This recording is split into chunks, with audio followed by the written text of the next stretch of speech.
Tobacco companies are creating lifestyle brands to indirectly sell cigarettes.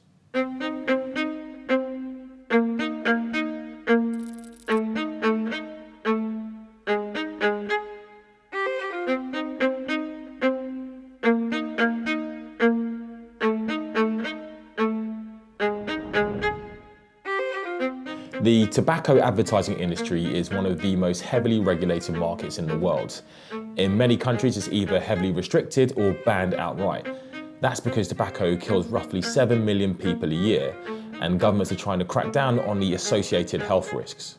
In a joint investigation, Point and Engadget spoke with two former British American tobacco advertising contractors who explained how the company behind brands like Dunhill and Kent cigarettes advertised through the back door.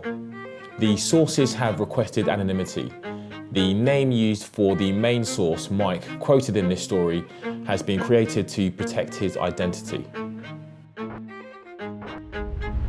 Tobacco advertising is heavily regulated, and in many cases it's even banned around the world. How did the BAT circumvent those regulations? There are ways to play by the rules. So Hong Kong and Japan, they'd throw more, not necessarily lifestyle events, but still smaller scale events where you would throw an event, the name of the tobacco brand wasn't overtly branded, but you could, have what we call the brand ambassadors. So usually girls who would dress in a dress that's very similar to the brand, then asking you questions, probably surveying you, playing games with you guys, then asking them to try new cigarettes and with the chance to buy the product as well. British American Tobacco is open about the dangers of tobacco and openly states that it never sets out to encourage people to take up smoking cigarettes or even to smoke more. Indeed, it describes its own marketing principles as responsible and honest, and that it doesn't engage in undercover marketing activities or seek to disguise the source of the advertising message or the fact that it is intended to advertise a tobacco brand. However, evidence obtained by Point and Engadget and testimony from our sources suggest otherwise. One of the most brazen examples is the Ahead brand, which is owned by BAT and sometimes used in conjunction with Kent cigarettes, a BAT product. Ahead participated in a music festival in Bucharest, Romania called Timeshift 2017 by hosting large parties with up to 5,000 guests and featured British artists such as Rudimental and Hot Chip. The Romanian design firm -5 Architects built Ahead's branded music stages and DJ booths for the parties. According to their website, the 2017 event was the third time BAT organised such a full party experience under the Ahead name. -5 Architects also explicitly named British American Tobacco Romania as the client for their Ahead work. A Facebook event for Ahead stage at Timeshift made no mention of any association with Kent cigarettes. But that changed inside the venue. Based on videos and photos posted to social media by the partygoers, Kent's logo is prominently displayed on stage. Both the Kent and Ahead trademarks are registered to Lorillard Licensing Company LLC, which is a subsidiary of Reynolds Tobacco, which in turn is a subsidiary of BAT. A 2003 EU directive made it illegal for tobacco companies to sponsor events that involve or take place in more than one member state. Any cross-border effects are also forbidden. When they sponsored this event and when it started, it wasn't obvious that there was any link with any tobacco products. But then it did become clear that they obscured it initially. But that doesn't help them at all. In fact, it would look very bad in front of a court. I mean, it doesn't, as a matter of pure law, it doesn't make it worse, but it wouldn't impress a court. We attempted to find the organisers of Timeshift, but the website has not been updated since 2017. The social media pages have not posted since last year, and repeated attempts to contact the organisers went unanswered.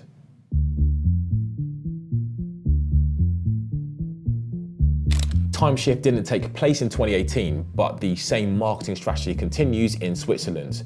A music venue that was constructed for BAT called Residence K has over 13,000 followers on Facebook and holds events, parties and concerts. It follows a similar pattern of not advertising its involvement with Kent cigarettes directly from the outside, but social media images taken by attendees clearly show the Kent label inside the venue. A Swiss marketing agency called FS Activation has boasted on its website that it was responsible for creating the Residence K concept. In doing so, it also names Kent Cigarettes as the client. FS Activation posted imagery of the events with the Kent logo visible. No, there are just some restrictions in some of the cantons in Switzerland, is that the cigarette advertising cannot appear from the public domain. And as long as they comply with that, I mean, there's complete freedom to do whatever they want. Residence K may be strictly legal, but it's morally wrong because the strategy works, said Deborah Arnott, the chief executive of the British NGO Action on Smoking and Health. What they're trying to do is associate their brand with positive things, because all the campaigns by the public health community are around associating smoking with dreadful things, with death, disease, poverty, loss of money. And it's been successful, certainly in the UK. If you look at what's happened to smoking rates here, where we've had a complete ban on advertising, they've gone down much faster than in the rest of Europe, where some of these tactics are still allowed to go ahead. In other words, things like Residence K, like Tastemakers and Kent Ahead make a difference. They really make a difference, and that's why it's really important for all of this to be stopped.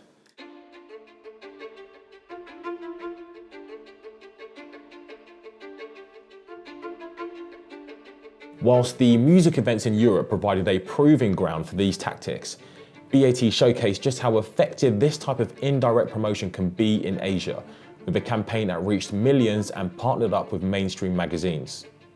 The lifestyle brand was called Tastemakers, which was affiliated with Dunhill Cigarettes and operated between 2013 and October 2017. Marketing material describes Tastemakers as a lifestyle platform aimed at the coveted millennial male audience. Their purpose is to associate just kind of a lifestyle image with tobacco, because I think for tobacco, you want to get people to stick with one brand, and if you can associate that with a lifestyle, then it's much easier to then attract a certain type of consumer, because obviously you can't do that in your television advertising, you can't do that in your magazine advertising, especially when that's not available. Tastemakers allowed BAT to promote the Dunhill brand in mainstream media, and therefore indirectly promote its adjacent cigarette brand. It even formed a partnership with major men's magazine GQ in South Korea. Tastemakers also had its own TV show, The Style Class, on Korean channel XTVN. It was considered the #1 show for men's lifestyle, with an average viewership of 2.2 million, beating out Top Gear Korea. It existed as an active Facebook page, YouTube channel, Instagram account, and an app, which featured daily fashion tips alongside local bar and restaurant recommendations. As part of our investigation, Point and Engadget discovered what appears to be an internal presentation video, which explains in detail the purpose of Tastemakers and how its success has boosted the sales of Dunhill cigarettes. The Tastemakers app was promoted on Dunhill cigarette packs, at the point of sale, in magazine adverts, and through social media. It was a coordinated effort and it paid off. In the promotion of other products like a vintage champagne or a well-cut suit alongside a Dunhill aligned brand, the hope is that the audience will make the connection for themselves. Own expectations, reaching an impressive 5.8 million of our target audience, resulting in over 100,000 QR code scans offline, hitting the Google Play Lifestyle Top 20 in the first week. What took conventional marketing 2 years to achieve, we tripled the numbers in barely 3 weeks, benefiting Dunhill by growing their market share and catapulting 2 of their SKUs into top 10 bestsellers by increasing the brand stickiness. We reached out to British American Tobacco for comment.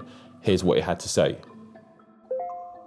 It is extremely important to us that all of our products are marketed responsibly, particularly in respect to ensuring that our activities are only directed towards adult consumers. In some markets, we hold or sponsor age-verified events at which we are legally able to conduct marketing activities. One of the key benefits of holding or sponsoring such events is that we are able to communicate about our products to consumers that we know are all age-verified adults. Where we are made aware of examples where our group principles are not being adhered to, or there has been a breach of local law, we immediately review the activity in question and take remedial action. I've been Jay McGregor. This has been a joint Point and Engadget investigation. Thanks for watching, and we'll see you next time. There has never been a more important time to support independent media and investigative journalism. So if you like the work we do, then subscribe to our channel, send us tips, and most importantly, if you can, pledge to our Patreon and help keep us going and keep us uncovering these stories. Cheers.